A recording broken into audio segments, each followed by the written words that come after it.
নেই। তাহলে আমাদের এইভাবে যদি অনুষ্ঠান করি, এতে লাভটা কি লসটা কি?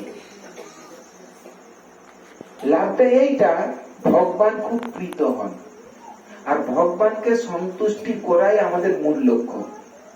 অসুবিধাটা কি? যারা একটু ওই এসে ঝস করে দিল, তারা অসন্তুষ্ট একটু হবে।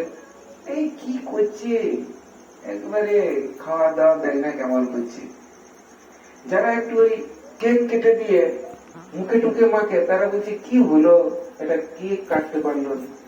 কেক কাটুন, ভগবানকে ভোগ দর্শন করা করিয়ে